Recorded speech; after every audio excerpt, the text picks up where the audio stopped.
ವೀಕ್ಷಕರೇ, ಕೇಂದ್ರದ ವಿರೋಧ ಪಕ್ಷದ ನಾಯಕರು ಕಾಂಗ್ರೆಸ್ನ ಮಹಾನ್ ನಾಯಕ ರಾಹುಲ್ ಗಾಂಧಿ ಮತ್ತೊಮ್ಮೆ ದೇಶದ ಮುಂದೆ ಬೆತ್ತಲಾಗಿದ್ದಾರೆ. ಈ ಒಂದು 15-20 ದಿನಗಳಿಂದ ಈಚೆಗೆ ಏನು ಕಳೆದ ಲೋಕಸಭಾ ಚುನಾವಣೆಯಲ್ಲಿ ದೊಡ್ಡ ಮಟ್ಟದ ಮತಚೋರಿಯನ್ನ ಮಾಡೋದ್ರ ಮೂಲಕ ದೇಶದಲ್ಲಿ ನರೇಂದ್ರ ಮೋದಿ ನೇತೃತ್ವದ NDA ಸರ್ಕಾರ ಅಸ್ತಿತ್ವಕ್ಕೆ ಬಂದಿದೆ. ಅದಕ್ಕೆ ಸಂಬಂಧಪಟ್ಟಂತೆ ನಂತರ ಸಾಕಷ್ಟು ದಾಖಲೆಗಳಿದಾವೆ ಅನ್ನುವ ಆರೋಪವನ್ನು ಮಾಡೋದ್ರ ಮೂಲಕ ಕಳೆದ ಇದೇ ತಿಂಗಳ ಆಗಸ್ಟ್ 5ರಂದು ಬೆಂಗಳೂರಿಗೆ ಬಂದು ನಾನು ಫ್ರೀಡಂ ಪಾರ್ಕ್ನಲ್ಲಿ ಬಹುದೊಡ್ಡ ಒಂದು ಅಣುಬಾಂಬನ್ನು ಸಿಡಿಸ್ತೀನಿ ಅನ್ನುವ ಹೇಳಿಕೆಯನ್ನು ರಾಹುಲ್ ಗಾಂಧಿ ಕೊಡ್ತಾ ಬಂದಿದ್ರು. ಅದಾದ ನಂತರ 5ನೇ ತಾರೀಕಿನ ಕಾರ್ಯಕ್ರಮ ಮುಂದಾಕಿ 8ನೇ ತಾರೀಕು ಅಂದರೆ ಇವತ್ತು ಬೆಂಗಳೂರಿಗೆ ಬಂದಿದ್ರು ರಾಹುಲ್ ಗಾಂಧಿ. ಈ ಬೆಂಗಳೂರಿಗೆ ಬರೋದಕ್ಕಿಂತ ಮುಂಚೆ ನಿನ್ನೆ ದೆಹಲಿಯಲ್ಲಿ ಒಂದು ಪ್ರೆಸ್ ಮೀಟನ್ನು ಮಾಡೋದ್ರ ಮೂಲಕ ತನ್ನಲ್ಲಿದ್ದಂತಹ ರಾಶಿ ದಾಖಲೆಗಳನ್ನು ಪತ್ರಕರ್ತರ ಎದುರು ರಾಹುಲ್ ಗಾಂಧಿ ತೆರೆದಿಟ್ಟರು. ಈ ಸಂದರ್ಭದಲ್ಲಿ ಕೇಂದ್ರ ಬಿಜೆಪಿ ಸರ್ಕಾರದ ಅಥವಾ NDA ಸರ್ಕಾರದ ವಿರುದ್ಧ, ರಾಷ್ಟ್ರದ ಚುನಾವಣಾ ಆಯೋಗದ ವಿರುದ್ಧ ಸಾಕಷ್ಟು ಆಪಾದನೆಗಳನ್ನು ಈ ರಾಹುಲ್ ಗಾಂಧಿ ಅವರು ಮಾಡಿದರು. ಈ ರಾಹುಲ್ ಗಾಂಧಿ ಬೆಂಗಳೂರಿಗೆ ಬರ್ತಾರೆ, ಏನೋ ದೊಡ್ಡ ಬಾಂಬನ್ನು ಸಿಡಿಸ್ತಾರೆ, ನರೇಂದ್ರ ಮೋದಿ ನೇತೃತ್ವದ NDA ಸರ್ಕಾರನೇ ಬಿದ್ದೋಗುತ್ತೆ ಅನ್ನುವ ಒಂದು ಲೆಕ್ಕಾಚಾರಗಳನ್ನ ಕಾಂಗ್ರೆಸ್ ಹಿಂಬಾಲಕರು, ಅದರಲ್ಲೂ ಕೂಡ ಇಂಡಿ ಮೈತ್ರಿಕೂಟದ ಬೆಂಬಲಿಗರು ತಮ್ಮ ಮನಸ್ಸಿನಲ್ಲಿ ದೊಡ್ಡ ಮಟ್ಟದ ಖುಷಿ ಪಡ್ತಾ ಇದ್ರು. ರಾಹುಲ್ ಗಾಂಧಿ ಕೂಡ ನಿಜಕ್ಕೂ ಇವತ್ತು ಬೆಂಗಳೂರಲ್ಲಿ ಬಂದು ದೊಡ್ಡ ಬಾಂಬ್ ಸಿಡಿಸ್ಬೋದು ಅನ್ನುವ ನಿರೀಕ್ಷೆ ನಮಗೂ ಕೂಡ ಇತ್ತು. ಆದರೆ ಇವತ್ತು ರಾಹುಲ್ ಗಾಂಧಿ ಮಾಡಿದ್ದೇನು? ಇವತ್ತಿನ ವಿಚಾರ ಬಿಡ್ರಿ. ಅವ್ರು ಹೊಗಳು ಭಟ್ರು ಆ ವೇದಿಕೆ ತುಂಬ ಇದ್ರು, ರಾಹುಲ್ ಗಾಂಧಿನ ಹೊಗಳಿದ್ರು, ಅಂತ ಧೈರ್ಯವಂತ, ಇಂಥ ಧೈರ್ಯವಂತರು, ಹಾಗೆ ಹೀಗೆ ಅವರು ಹೊಗಳೋದಕ್ಕೆ ಇಡೀ ಕಾರ್ಯಕ್ರಮ ಮೀಸಲಾಯಿತು. ನಿನ್ನೆ ರಾಹುಲ್ ಗಾಂಧಿ ಪ್ರೆಸ್ ಮೀಟ್ ಕರೆದಿದ್ರಲ್ಲ, ಏನು ಹಂಗೆ ಫಿಲಮ್ ಸ್ಟೈಲ್ನಾಗೆ ಒಂದು ಸ್ಕ್ರೀನ್ ಹಾಕ್ಕೊಳ್ಳೋದೇನು, ಆ ಸ್ಕ್ರೀನಲ್ಲಿ ಅಂಕಿ ಸಂಖ್ಯೆಗಳನ್ನು ಕೊಡೋದೇನು, ರಾಶಿ ಒಂದು ದಾಖಲೆಗಳನ್ನು ಪತ್ರಕರ್ತರ ಮುಂದಿಡೋದೇನೋ, ಒಂದು ತಿರುವಿ ಹಾಕೋದೇನು, ನೋಡಿ ನಿಜಕ್ಕೂ ಏನೋ ಒಂದು ದೊಡ್ಡ ಅಲ್ಲೋಲ ಕಲ್ಲೋಲ ಸೃಷ್ಟಿ ಮಾಡ್ತಾರೆ ರಾಹುಲ್ ಗಾಂಧಿ ಅನ್ನುವ ನಿರೀಕ್ಷೆ ಇಡೀ ದೇಶದ ಜನರಲ್ಲಿತ್ತು. ಆದರೆ ನಿನ್ನೆ ರಾಹುಲ್ ಗಾಂಧಿ ಮಾಡಿದ್ದೇನು? ಬನ್ನಿ ಸ್ನೇಹಿತರೆ, ಇದ್ರ ಬಗ್ಗೆ ಒಂದು ವಿವರಣೆಯನ್ನು ಕೊಡ್ತೀನಿ. ಅದಕ್ಕಿಂತ ಮುಂಚೆ ನೀವಿನ್ನು ನನ್ನ ಇಟ್ಗೆಯ ಮಂತ್ ಯೂಟ್ಯೂಬ್ ಚಾನಲ್ಗೆ ಸಬ್ಸ್ಕ್ರೈಬ್ ಮಾಡ್ಕೊಂಡಿಲ್ಲ ಅಂದರೆ ದಯವಿಟ್ಟು ಸಬ್ಸ್ಕ್ರೈಬ್ ಮಾಡಿಕೊಂಡು ಬೆಲ್ ಬಟನ್ನ ಕ್ಲಿಕ್ ಮಾಡಿ. ನಾನು ಕೊಡ್ತಕ್ಕಂಥ ಮಾಹಿತಿ ನಿಮ್ಗೆ ಇಷ್ಟ ಆಗಿದ್ದರೆ ಈ ವಿಡಿಯೋಗೆ ಲೈಕ್ ಮಾಡಿ, ಶೇರ್ ಮಾಡಿ, ಕಮೆಂಟ್ ಮಾಡಿ. ಈ 15-20 ದಿವಸದಿಂದ ಈಚೆಗೆ ರಾಹುಲ್ ಗಾಂಧಿಗೆ ಒಂಥರ ಹೊಸ ಹುಚ್ಚಿಡ್ದು ಬಿಟ್ಟಿದೆ. ಅದೇನು ಕೇಂದ್ರದ NDA ಸರ್ಕಾರ ಕಳೆದ ಲೋಕಸಭಾ ಚುನಾವಣೆಯಲ್ಲಿ ಮತಗಳ್ಳತನ ಮಾಡೋದ್ರ ಮೂಲಕ ಅಧಿಕಾರಕ್ಕೆ ಬಂತು. ಸಾಕಷ್ಟು ದಾಖಲೆಗಳು ನನ್ನ ಹತ್ರ ಇದ್ದಾವೆ, ಅದನ್ನು ಬಿಡುಗಡೆ ಮಾಡ್ತೀನಿ, ಆ ಮೂಲಕ ರಾಜ್ಯದ ಜನರ ಮುಂದೆ ನರೇಂದ್ರ ಮೋದಿಯವನ್ನ ಬೆತ್ತಲು ಮಾಡ್ತೀನಿ ಅನ್ನುವ ಹೇಳಿಕೆಯನ್ನು ಕೊಡೋದ್ರ ಮೂಲಕ ನಿನ್ನೆ ಒಂದು ಪ್ರೆಸ್ ಮೀಟನ್ನು ರಾಹುಲ್ ಗಾಂಧಿ ಅವರು ಮಾಡ್ತಾರೆ. ರಾಹುಲ್ ಗಾಂಧಿ ಅವರ ಪ್ರೆಸ್ ಮೀಟನ್ನು ಇಡೀ ದೇಶ ಒಂದು ನಿಬ್ಬೆರಗಾಗಿ ನೋಡ್ತಾ ಇರುತ್ತೆ. ರಾಹುಲ್ ಗಾಂಧಿ ಏನೋ ದಾಖಲೆ ಕೊಟ್ಬಿಡ್ತಾರೆ, ನಿಜಕ್ಕೂ ನರೇಂದ್ರ ಮೋದಿ ಈ ರೀತಿಯ ಕಳ್ತನವನ್ನು ಮಾಡೋದ್ರ ಮೂಲಕ ಅಧಿಕಾರಕ್ಕೆ ಬಂದಿದ್ದಾರೆ ಅನ್ನುವ ಒಂದು ಪ್ರಶ್ನೆ BJP ಕಾರ್ಯಕರ್ತರಲ್ಲೂ ಕೂಡ ಉಟ್ಕೊಂಡಿರುತ್ತೆ. ಆದರೆ ರಾಹುಲ್ ಗಾಂಧಿ ನಿನ್ನೆ ಪ್ರೆಸ್ ಮೀಟ್ ಮಾಡ್ತಾ ಕೆಲವು ದಾಖಲೆಗಳನ್ನು ಬಿಡುಗಡೆ ಮಾಡ್ತಾರೆ. ಒಂದು ದೊಡ್ಡ ಸ್ಕ್ರೀನ್ ಹಾಕೊಂಡಿರ್ತಾರೆ. ಆ ಸ್ಕ್ರೀನ್ನಾಗ ಏನು ನಿಂತ್ಕೊಂಡು 2 ಜೋಮ್ನಲ್ಲಿ ಕೈ ಹಿಡ್ಕೊಂಡು ಹಾಗೆ ಹೀಗೆ ಕತೆ ಹೇಳಕ್ಕೆ ಸ್ಟಾರ್ಟ್ ಮಾಡ್ತಾರೆ. ರಾಹುಲ್ ಗಾಂಧಿ ಕರ್ನಾಟಕದ ವಿಚಾರಕ್ಕೆ ಸಂಬಂಧಪಟ್ಟಂತೆ ಬೆಂಗಳೂರು ಸೆಂಟ್ರಲ್ ಲೋಕಸಭಾ ಕ್ಷೇತ್ರದ ಮಹದೇವಪುರ ವಿಧಾನಸಭಾ ಕ್ಷೇತ್ರದಲ್ಲಿ ಒಂದು 11,000ಕ್ಕೂ ಹೆಚ್ಚು ಜನ 3 ಸರಿ 4 ಸರಿ ವೋಟ್ ಮಾಡಿದ್ದಾರೆ ಅನ್ನುವ ಒಂದು ಆರೋಪವನ್ನು ಮಾಡ್ತಾರೆ. ಇನ್ನು ಚುನಾವಣಾ ಆಯೋಗದ ವಿರುದ್ಧ ಸಾಕಷ್ಟು ಆಪಾದನೆಗಳನ್ನು ಕೂಡ ರಾಹುಲ್ ಗಾಂಧಿ ನಿನ್ನೆ ಮಾಡ್ತಾರೆ. ಅದರಲ್ಲಿ ಪ್ರಮುಖವಾದ 2 ಮತದಾರರ ಹೆಸರನ್ನ ಪ್ರಸ್ತಾಪ ಮಾಡ್ತಾರೆ. ಒಂದು ಗುರುಕಿರತ್ ಸಿಂಗ್ ಅಂತಕ್ಕಂಥ ಒಬ್ಬನ ಹೆಸರು, ಅದೇ ರೀತಿ ಇನ್ನೊಬ್ಬನ ಆದಿತ್ಯ ಶ್ರೀವಾತ್ಸವ ಅಂತಕ್ಕಂಥ ಇನ್ನೊಬ್ಬ ಮತದಾರನ ಹೆಸರು. ಈ ಕಿರತ್ ಸಿಂಗ್ ಪಂಜಾಬ್ನಲ್ಲೂ ಒಂದು ವೋಟ್ ಇದೆ, ಉತ್ತರ ಪ್ರದೇಶದಲ್ಲೂ ವೋಟ್ ಇದೆ. ಈ ಆದಿತ್ಯ ಶ್ರೀವಾತ್ಸವ 4 ಕಡೆ ಮತದಾನವನ್ನು ಮಾಡಿದ್ದಾನೆ ಅನ್ನುವ ಆಪಾದನೆಯನ್ನು ಈ ರಾಹುಲ್ ಗಾಂಧಿ ಮಾಡ್ತಾರೆ. ರಾಹುಲ್ ಗಾಂಧಿ ಪ್ರೆಸ್ ಮೀಟ್ ಮಾಡ್ತಾ ಇರ್ತಕ್ಕಂಥ ಸಂದರ್ಭದಲ್ಲಿಯೇ ಕರ್ನಾಟಕದ ಚುನಾವಣಾ ಆಯೋಗದ ಮುಖ್ಯಸ್ಥರಾಗಿರ್ತಕ್ಕಂಥ ಆಯುಕ್ತರಾಗಿರ್ತಕ್ಕಂಥ ಅನ್ಬು ಕುಮಾರ್ ಒಂದು ಟ್ವೀಟ್ ಅನ್ನು ಮಾಡೋದ್ರ ಮೂಲಕ ರಾಹುಲ್ ಗಾಂಧಿ ಅವರ ಪ್ರೆಸ್ ಮೀಟ್ಗೆ ನೇರವಾಗಿ ರಾಹುಲ್ ಗಾಂಧಿ ಅವರಿಗೆ ಒಂದು ಸವಾಲನ್ನು ಹಾಕ್ತಾರೆ. ರಾಹುಲ್ ಗಾಂಧಿ ಅವರೇ, ನಿಮ್ಮ ಹತ್ರ ಏನೆಲ್ಲ ದಾಖಲೆಗಳು ಈ ಚುನಾವಣಾ ಅಕ್ರಮಕ್ಕೆ ಸಂಬಂಧಪಟ್ಟಂತೆ, ಮತದಾರರ ಒಂದು ಪಟ್ಟಿಗೆ ಸಂಬಂಧಪಟ್ಟಂತೆ ಏನೆಲ್ಲ ಆಕ್ಷೇಪಗಳಿದ್ದಾವೆ ಅವನ್ನ ದಾಖಲೆ ಸಮೇತ ಬಂದು ಒಂದು ಘೋಷಣಾ ಪತ್ರಕ್ಕೆ ಸಹಿ ಹಾಕಿ ನೀವು ನಮಗೆ ಕೊಡ್ರಿ, ನಾವು ಅದನ್ನು ಪರಿಶೀಲನೆ ಮಾಡ್ತೀವಿ. ಅದಾದ ನಂತರ ಅದರಲ್ಲಿ ವ್ಯತ್ಯಾಸ ಏನಾದರೂ ಕಂಡು ಬಂದಿದ್ದೆ ಆದರೆ ನೀವು ಆಮೇಲೆ ಸುಪ್ರೀಂ ಕೋರ್ಟ್ಗೆ ಹೋಗಿ ಅದನ್ನು ಪ್ರಶ್ನೆ ಮಾಡಂತ್ರಿ ಅನ್ನುವ ಒಂದು ಹೇಳಿಕೆಯನ್ನು ಅನುಭವ್ ಕುಮಾರ್ ರಾಹುಲ್ ಗಾಂಧಿ ಅವರಿಗೆ ಕೊಡ್ತಾರೆ. ಅದೇ ರೀತಿ ಇನ್ನೊಂದು ಏನು ಗುರುಕಿರತ್ ಸಿಂಗ್ ವಿಚಾರಕ್ಕೆ ಸಂಬಂಧಪಟ್ಟಂತೂ ಕೂಡ ಇವರು ರಾಹುಲ್ ಗಾಂಧಿ ಪ್ರೆಸ್ ಮೀಟ್ ಮಾಡ್ತಿದ್ದಂಥ ಸಂದರ್ಭದಲ್ಲಿಯೇ ಈ ಯಾವ ಉತ್ತರ ಪ್ರದೇಶದ ಚುನಾವಣಾ ಆಯೋಗದ ಮುಖ್ಯಸ್ಥರು ಕೂಡ ರಾಹುಲ್ ಗಾಂಧಿ ಅವರಿಗೆ ಟ್ವೀಟ್ ಅನ್ನ ಮಾಡ್ತಾರೆ. ಆ ಟ್ವಿಟ್ಟರಲ್ಲಿ ಈ ಗುರುಕಿರತ್ ಸಿಂಗ್ ಅಂತಕ್ಕಂಥ ಒಬ್ಬ ವ್ಯಕ್ತಿಯ ಒಂದು ಹೆಸರು ನಮ್ಮ ಇಡೀ ರಾಜ್ಯದ ಯಾವ ಬೂತ್ ಮತದಾರ ಪಟ್ಟಿಯಲ್ಲೂ ಕೂಡ ಇಲ್ಲ ಅನ್ನುವ ಒಂದು ಕ್ಲಿಯಾರಿಟಿಯನ್ನು ಕೊಡ್ತಾರೆ. ಅದಾದ ನಂತರ ರಾಹುಲ್ ಗಾಂಧಿ ಆ ಪ್ರೆಸ್ ಮೀಟ್ ಮಾಡಿದಂಥ ಸಂದರ್ಭದಲ್ಲಿ ಅಲ್ಲಿ ಇರ್ತಕ್ಕಂಥ ಪತ್ರಕರ್ತರು ರಾಹುಲ್ ಗಾಂಧಿ ಒಂದು ಪ್ರಶ್ನೆ ಕೇಳ್ತಾರೆ.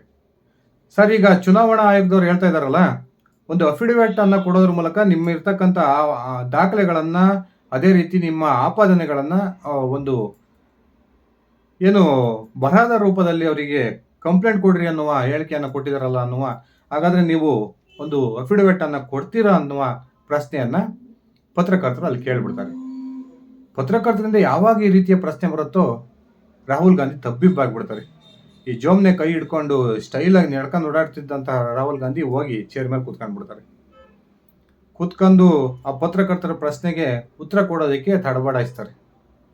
ಅದಾದ ನಂತರ ರಾಹುಲ್ ಗಾಂಧಿ ಹೇಳ್ತಾರೆ, ನಾನು ಲೋಕಸಭಾ ಸದಸ್ಯನಾಗಿ ಪ್ರಮಾಣ ವಚನವನ್ನು ಸ್ವೀಕರಿಸ್ತಕ್ಕಂಥ ಸಂದರ್ಭದಲ್ಲಿ ಸಂವಿಧಾನದ ಒಂದು ಹೆಸರಿನಲ್ಲಿ ನಾನು ಒಂದು ಪ್ರಮಾಣ ವಚನ ಸ್ವೀಕರಿಸಿದ್ದೀನಿ. ಇನ್ಯಾವ ಅಫಿಡವಿಟ್ ಅನ್ನು ಕೂಡ ನಾನು ಕೊಡೋದಿಲ್ಲ. ಚುನಾವಣಾ ಆಯೋಗಕ್ಕೆ ನಾನು ಈ ರೀತಿಯ ಒಂದು ಅಫಿಡವಿಟ್ ಸಲ್ಲಿಸೋಕೆ ಸಾಧ್ಯನೇ ಇಲ್ಲ ಅನ್ನುವ ಒಂದು ಹೇಳಿಕೆಯನ್ನು ಕೊಡೋದ್ರ ಮೂಲಕ ಏನು ದೊಡ್ಡ ದೊಡ್ಡ ಆರೋಪವನ್ನು ರಾಹುಲ್ ಗಾಂಧಿ ಮಾಡ್ತಾ ಇದ್ರು. ಈ ಆರೋಪ ಸುಳ್ಳು ಅನ್ನೋದು ಮೊದಲು ಬಾರಿಗೆ ಅಲ್ಲೇ ಗೊತ್ತಾಗುತ್ತೆ. ಇನ್ನೊಂದು ಕಡೆ ಯಾವೊಬ್ಬ ಮತದಾರರ 4 ಕಡೆ ಆದಿತ್ಯ ಶ್ರೀವಾತ್ಸವ ಅಂತಕ್ಕಂಥ ಒಬ್ಬ ಮತದಾರರ ಉತ್ತರ ಪ್ರದೇಶದಲ್ಲಿ, ಮಹಾರಾಷ್ಟ್ರದಲ್ಲಿ ಹಾಗೆ ಕರ್ನಾಟಕದಲ್ಲಿ 4 ಕಡೆ ಮತದಾನವನ್ನು ಮಾಡಿದ್ದಾನೆ ಅನ್ನುವ ಆರೋಪವನ್ನು ರಾಹುಲ್ ಗಾಂಧಿ ಅವರು ಮಾಡಿದ್ರು. ಈ ಆರೋಪಕ್ಕೆ ಸಂಬಂಧಪಟ್ಟಂತೆ ಆದಿತ್ಯ ಶ್ರೀವಾತ್ಸವ ಅವರು ಇವತ್ತು ಒಂದು ಸಾಮಾಜಿಕ ಜಾಲತಾಣದಲ್ಲಿ ಒಂದು ಕ್ಲಿಯಾರಿಟಿಯನ್ನು ಕೊಟ್ಟಿದ್ದಾರೆ. ಅದೇನಂದ್ರೆ, ಆದಿತ್ಯ ಶ್ರೀವಾತ್ಸವ ಅವರು ಲಕ್ನೋದ ಮತದಾರರಾಗಿರ್ತಾರೆ. ಮೊದಲು ಉತ್ತರ ಪ್ರದೇಶದ ಲಕ್ನೋ ಲೋಕಸಭಾ ಕ್ಷೇತ್ರದ ಮತದಾರರಾಗಿರ್ತಾರೆ. 2016ರಲ್ಲಿ ಅವರು ಉದ್ಯೋಗವನ್ನು ಅರಸಿ ಮುಂಬೈಗೆ ಬರ್ತಾರೆ. ಆ ಮುಂಬೈಗೆ ಬಂದಂಥ ಸಂದರ್ಭದಲ್ಲಿ ಲಕ್ನೋದಲ್ಲಿದ್ದಂಥ ಅವರು ಮತದಾರರ ಪಟ್ಟಿಯನ್ನು ಅಲ್ಲಿ ವಜಾ ಮಾಡಿಸಿ ಮುಂಬೈಯಲ್ಲಿ ಅವರ ಮತದಾರರ ಪಟ್ಟಿಗೆ ಅವ್ರ ಹೆಸರನ್ನು ಸೇರಿಸ್ಕೊಳ್ತಾರೆ. ಅದಾದ ನಂತರ ಅವರು ಮುಂಬೈಯಲ್ಲಿ 2 ಕಡೆ ಜಾಗವನ್ನು ಚೇಂಜ್ ಮಾಡ್ತಾರೆ. ಆ 2 ಕಡೆನೂ ಕೂಡ ಮತದಾರರ ಪಟ್ಟಿಯಲ್ಲಿ ತಮ್ಮ ಹೆಸರನ್ನು ಬದಲಾವಣೆ ಮಾಡಿಸ್ಕೊಳ್ತಾರೆ. ಅದಾದ ನಂತರ ಅವರು ಬೆಂಗಳೂರಿಗೆ ವರ್ಗ ಆಗುತ್ತೆ. ಬೆಂಗಳೂರಿಗೆ ವರ್ಗ ಆದಂಥ ಸಂದರ್ಭದಲ್ಲಿ ಟ್ರಾನ್ಸ್ಫರ್ ಆಗುತ್ತೆ ಅವರಿಗೆ. 2021ರಲ್ಲಿ ಬೆಂಗಳೂರಿಗೆ ಬರ್ತಾರೆ. ಬೆಂಗಳೂರಿಗೆ ಬಂದ ನಂತರ ಆ ಮುಂಬೈನಲ್ಲಿರ್ತಕ್ಕಂಥ ಮತದಾರರ ಪಟ್ಟಿ ಅವರ ಹೆಸರನ್ನು ವಜಾಗೊಳಿಸಿಕೊಂಡು ಇದನ್ನ ಬೆಂಗಳೂರಲ್ಲಿ ಅವರ ಹೆಸರನ್ನು ಮತದಾರರ ಪಟ್ಟಿ ನೋಂದಾಯಿಸ್ಕೊಳ್ತಾರೆ. ಇದೆಲ್ಲವೂ ಕೂಡ ಸ್ವತಃ ಈ ಆದಿತ್ಯ ಶ್ರೀವಾತ್ಸವ ಅವರೇ ಆನ್ಲೈನ್ ಮುಖಾಂತರ ಚುನಾವಣಾ ಆಯೋಗಕ್ಕೆ ಅರ್ಜಿ ಹಾಕ್ಕೊಂಡು ಇವನ್ನೆಲ್ಲ ಚೇಂಜಸ್ಗಳನ್ನು ಮಾಡ್ಕೊಂಡಿರ್ತಾರೆ. ಅಲ್ಲಿಗೆ ರಾಹುಲ್ ಗಾಂಧಿ ಮಾಡಿದ್ದಂಥ 2ನೇ ಆಪಾದನೆ ಕೂಡ ಸುಳ್ಳು ಅನ್ನೋದು ಇಡೀ ದೇಶದ ಮುಂದೆ ಬೆತ್ತಲಾಯಿತು. ಅದಷ್ಟೇ ಅಲ್ಲದೆ ರಾಹುಲ್ ಗಾಂಧಿ ಇನ್ನೊಂದು ದೊಡ್ಡ ಆಪಾದನೆಯನ್ನು ಮಾಡ್ತಾರೆ. 2024ರ ಲೋಕಸಭಾ ಚುನಾವಣೆಯಲ್ಲಿ ನಮ್ಮ ಇಂಡಿ ಮೈತ್ರಿಕೂಟ ಮಹಾರಾಷ್ಟ್ರದಲ್ಲಿ ಒಳ್ಳೆಯ ಒಂದು ಫಲಿತಾಂಶವನ್ನು ಪಡ್ಕೊಂಡಿತ್ತು. ಆದರೆ ಅದಾದ 6 ತಿಂಗಳಲ್ಲಿ ನಡೆದಂತಹ ವಿಧಾನಸಭಾ ಚುನಾವಣೆಯಲ್ಲಿ ಬಿಜೆಪಿ ನೇತೃತ್ವದ ಮಹಾಯುತಿ ಮೈತ್ರಿಕೂಟ ದೊಡ್ಡ ಮಟ್ಟದ ಗೆಲುವನ್ನು ಕಾಣ್ತು. ಈ ಗೆಲುವು ಯಾಕೆ ಕಾಣ್ತು ಅನ್ನೋದನ್ನು ನಾವು ಪರೀಕ್ಷೆ ಮಾಡಕ್ಕೆ ಹೋದರೆ ಸುಮಾರು 1 ಕೋಟಿಯಷ್ಟು ಮತದಾರರು ಹೊಸದಾಗಿ ಆ ಒಂದು ಮತದಾರರ ಪಟ್ಟಿಗೆ ಸೇರ್ಪಡೆಯಾಗಿದ್ರು.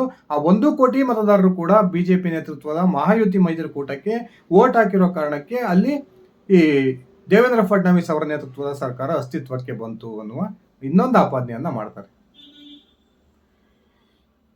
ಇದಕ್ಕೂ ಕೂಡ ಚುನಾವಣಾ ಆಯೋಗ ಒಂದು ಕ್ಲಾರಿಫಿಕೇಶನ್ ಅನ್ನ ಕೊಡುತ್ತೆ.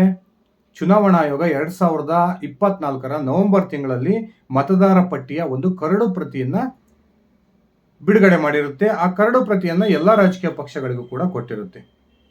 ಅಲ್ಲಿಂದ ನವೆಂಬರ್, ಡಿಸೆಂಬರ್, ಜನವರಿ 2 ತಿಂಗಳ ಕಾಲಾವಕಾಶವನ್ನು ಕೊಟ್ಟು ಅಂತಿಮ ಒಂದು ಮತದಾರರ ಪಟ್ಟಿಯನ್ನು ಕೂಡ ಚುನಾವಣಾ ಆಯೋಗ ಬಿಡುಗಡೆ ಮಾಡುತ್ತೆ. ನವೆಂಬರಲ್ಲಿ ಕರಡು ಪ್ರತಿಯನ್ನು ಬಿಡುಗಡೆ ಮಾಡಿದಂತಹ ಸಂದರ್ಭದಿಂದ ಹಿಡಿದು ಜನವರಿಯವರೆಗೂ ಕೂಡ ಯಾವುದೇ ರಾಜಕೀಯ ಪಕ್ಷಗಳು ಈ ಮತದಾರರ ಪಟ್ಟಿಯಲ್ಲಿ ನಮಗೆ ಲೋಪಗಳು ಕಂಡು ಬರ್ತಾ ಇದಾವೆ, ಇಷ್ಟೆಲ್ಲ ತಿದ್ದುಪಡಿ ಆಗಬೇಕು ಅನ್ನುವ ಯಾವ ಒಂದು ಆಕ್ಷೇಪವನ್ನು ಕೂಡ ಸ್ವತಃ ಕಾಂಗ್ರೆಸ್ ಕೂಡ ಸಲ್ಲಿಸಿರಲ್ಲ. ಅದಾದ ನಂತರ ರಾಹುಲ್ ಗಾಂಧಿ ಅವರು ಈಗ ಇದ್ದಕ್ಕಿದ್ದಂಗೆ ಈ ರೀತಿಯ ಆಪಾದನೆಯನ್ನ ಮಾಡ್ತಿರ್ತಕ್ಕಂಥದ್ದು ನಿಜಕ್ಕೂ ಕೂಡ ಅಚ್ಚರಿಯನ್ನು ತಂದಿಟ್ಟಿದೆ. ಇನ್ನೊಂದು ಕಡೆ ಚುನಾವಣಾ ಆಯೋಗ, ಅದರಲ್ಲೂ ಕೂಡ ಕರ್ನಾಟಕದ ಮಹದೇವಪುರ ವಿಧಾನಸಭಾ ಕ್ಷೇತ್ರಕ್ಕೆ ಸಂಬಂಧಪಟ್ಟಂತೆ ಏನು ರಾಹುಲ್ ಗಾಂಧಿ ಅವರ ಆಪಾದನೆಯನ್ನ ಮಾಡಿದ್ರು, ಆ ಆಪಾದನೆಗೆ ರಾಜ್ಯ ಚುನಾವಣಾ ಮುಖ್ಯ ಆಯುಕ್ತರಾಗಿರ್ತಕ್ಕಂಥ ಅನ್ಬು ಕುಮಾರ್ ಬಹುದೊಡ್ಡ ಒಂದು ಶಾಕ್ ಕೊಟ್ಟರು ರಾಹುಲ್ ಗಾಂಧಿ ಅವರಿಗೆ. ನಿಮ್ಮ ಏನಾದರೂ ಆಕ್ಷೇಪಣೆಗಳಿದ್ರೆ ನೀವು 1960 20/3B ಅಡಿ ಘೋಷಣಾ ಪತ್ರಕ್ಕೆ ಸಹಿ ಹಾಕಿ ನಮಗೆ ದೂರು ನೀಡಿ. 1960 20/3B ಈ ಅಡಿಯಲ್ಲಿ ಒಂದು ಘೋಷಣಾ ಪತ್ರಕ್ಕೆ ಸಹಿ ಹಾಕಿ, ನೀವು ಘೋಷಣಾ ಪತ್ರವನ್ನು ಟೈಪ್ ಮಾಡ್ತಕ್ಕಂಥ ಕಷ್ಟನೂ ನೀವು ತೆಗೆದುಕೊಳ್ಬೇಡ್ರಿ, ನಾವೇ ಅದನ್ನ ನಮ್ಮ ಚುನಾವಣಾ ಆಯೋಗದ ಅಡ್ರೆಸ್ಸಿಗೆ ಅಡ್ರೆಸ್ಸಿ ಮಾಡಿ ನಿಮ್ಮ ಅಡ್ರೆಸ್ಸಿ ಮಾಡ್ಕೊಳ್ಸಿರ್ತೀವಿ, ನೀವು ಒಂದು ಸೈನ್ ಹಾಕಿ ಕಳಿಸ್ರಿ ಅಂತಾರೆ. ಇದೇ ಸಂದರ್ಭದಲ್ಲಿ ಅನ್ಬು ಕುಮಾರ್ ಒಂದು ಎಚ್ಚರಿಕೆಯನ್ನು ಕೂಡ ರಾಹುಲ್ ಗಾಂಧಿ ಅವರಿಗೆ ಕೊಡ್ತಾರೆ. ನೀವು ಕೊಟ್ಟಿರ್ತಕ್ಕಂಥ ದೂರು, ಪ್ರಮಾಣ ಪತ್ರದ ಜೊತೆಗೆ ಕೊಟ್ಟಿರ್ತಕ್ಕಂಥ ದೂರಿನಲ್ಲಿ ಏನಾದರೂ ನಾವು ಪರಿಶೀಲನೆಯನ್ನು ಮಾಡ್ತೀವಿ, ಆ ರೀತಿ ಏನಾದರೂ ಲೋಪದೋಷಗಳು ಕಂಡು ಬಂದರೆ ನೀವು ಸುಪ್ರೀಂ ಕೋರ್ಟ್ನಲ್ಲಿ ಹೋಗಿ ಅದನ್ನು ಚಾಲೆಂಜ್ ಮಾಡಿ ಅನ್ನುವ ಹೇಳಿಕೆಯನ್ನು ಕೊಟ್ಟು, ಒಂದು ವೇಳೆ ನೀವು ಕೊಟ್ಟಿರ್ತಕ್ಕಂಥ ದೂರು ಏನಾದರೂ ಸುಳ್ಳಾದರೆ BNS ಸೆಕ್ಷನ್ 227 ಅಡಿಯಲ್ಲಿ ನಿಮಗೆ 5ರಿಂದ 10 ವರ್ಷ ಶಿಕ್ಷೆ ಆಗ್ತಕ್ಕಂಥ ಒಂದು ಸಾಧ್ಯತೆಗಳಿದಾವೆ ಅನ್ನುವ ಒಂದು ಎಚ್ಚರಿಕೆಯನ್ನು ಕೂಡ ಅನ್ಬು ಕುಮಾರ್ ಕೊಡ್ತಾರೆ. ಯಾವಾಗ ಅನ್ಬು ಕುಮಾರ್ ಅವರಿಂದ ಈ ರೀತಿಯ ಒಂದು ದೊಡ್ಡ ಶಾಕ್ ಎದುರಾಯ್ತೋ, ರಾಹುಲ್ ಗಾಂಧಿ ತಮ್ಮ ವರಸೆಯನ್ನೇ ಬದಲಾಯಿಸ್ಕೊಂತಾರೆ. ನಾನು ಸಂವಿಧಾನವನ್ನು ಮುಟ್ಟಿ ಒಂದು ಪ್ರಮಾಣ ವಚನವನ್ನು ತೆಗೆದುಕೊಂಡಿದ್ದೀನಿ, ನಾನ್ಯಾಕೆ ಇವರಿಗೆ ಅಫಿಡವಿಟ್ ಕೊಡಬೇಕು ಅನ್ನುವ ಹೇಳಿಕೆಯನ್ನು ಕೊಡೋದ್ರ ಮೂಲಕ ಮತ್ತೊಮ್ಮೆ ಇಡೀ ದೇಶಾದ್ಯಂತ ರಾಹುಲ್ ಗಾಂಧಿ ಬೆತ್ತಲಾಗಿದ್ದಾರೆ. ಸ್ನೇಹಿತರೆ, ನಿಜಕ್ಕೂ ಕೂಡ ಬಿಜೆಪಿಯ ಸ್ಟಾರ್ ಕ್ಯಾಂಪೇನರ್ ಅಂತ ರಾಹುಲ್ ಗಾಂಧಿ ಅವರಿಗೆ ಇದೇ ಉದ್ದೇಶಕ್ಕೆ ಕರೆಯೋದು. ಪದೇ ಪದೇ ಎಡವಟ್ಟನ್ನು ಮಾಡ್ಕೊಳ್ಳೋದು, ಬಿಜೆಪಿಗೆ ಬಹುದೊಡ್ಡ ಲಾಭವನ್ನು ಮಾಡ್ಕೊಡ್ತಕ್ಕಂಥದ್ದು ರಾಹುಲ್ ಗಾಂಧಿ ಅವರ ಒಂದು ಚಾಳಿ. ಈಗಲೂ ಕೂಡ ಅದೇ ಆಗಿದೆ. ಕಾಂಗ್ರೆಸ್ನ ರಾಜ್ಯ ನಾಯಕರು ಏನೇ ವೀರಾವೇಶದ ಮಾತುಗಳನ್ನು ಆಡಿದ್ರು ಕೂಡ ರಾಹುಲ್ ಗಾಂಧಿ ಇಡೀ ದೇಶದ ಎದುರು ಬೆತ್ತಲಾಗಿದ್ದಾರೆ.